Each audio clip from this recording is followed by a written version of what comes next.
ถ้าอายถ้ายี่ถ้าน้องถ้าย่าถ้าย่าเฮ็ดให้เฮ็ดหน้ากับพ่อไทยหน้าไทยหน้าแล้วเช้าพากันขึ้นมานั่งอยู่เทียงมานั่งอยู่เทียงพ่อไปกระท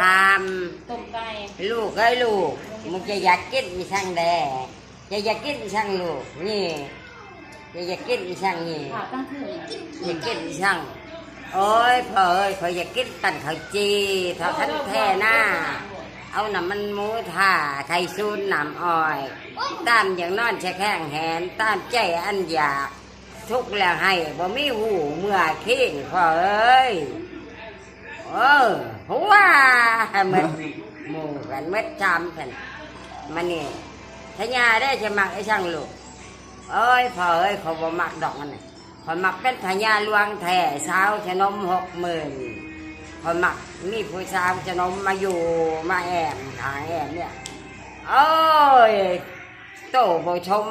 ได้เป็นพญาพยมมันที่เป็นบ้าจับเอาไม้ก็มาตีเท่านั้นมาตีเท่านั้นตีก็ให้เมื่อหาแม่อยู่บ้านแม่ถามจะไปทางลูกพ่อตีไปทางคนจังตีจะลูก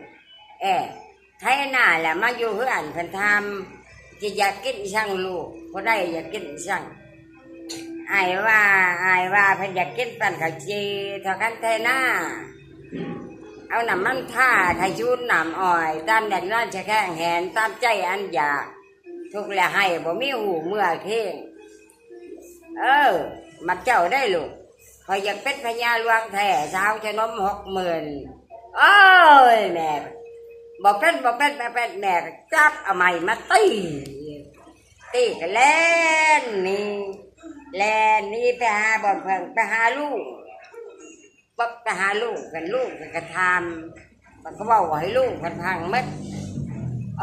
ลูกก็บอกเมียเป็นเหตุพาขอพาควันแล้วจู่ควันอีต้นลานเป็นก็เอาควายพ่อนข้าวเผือกมาผูกแขนเป็นจับเชือกควาย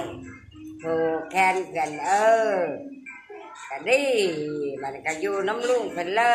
ยกับไปหาหยาชามใบกับหยอดมาให้ควายไปกินกูมือมันนี่ก็พอดีพญาลานามันลูกเล่าไข่เฮ็ดจังได้ก็บ่ดีมาต่อมาดูเบิ่งโอ้ยคันเจ็บบ่ได้ควายพ่อนเขาเพื่อมาปลูกเช่าเฮือนบ่เช่าดอกลูกเช่าจ้ะโอ้ยกับบอกแจนามาไปเที่ยวหาติไปหาบ้านใดเมืองใดก็บ่พอกับมาบ้านก็ไปพ่อควายเท่าก็เลยไปบอกกับพ่อกับลูกมันก็ให้ไปก็เอาไปก็ไปผูกเช่าพันผูกแล้วก็พอดีลูกมันก็ลุกกินป้าหากินเขาแล้วมันดีงามก็เลยให้เห็ดเมียก็เลยอยู่น้ำพญาเมืองนั่นละเอาลูกเอาเมียก็เลยเห็ดข้าวจีให้อายเพิ่นกินซอกันเทน่าปั่น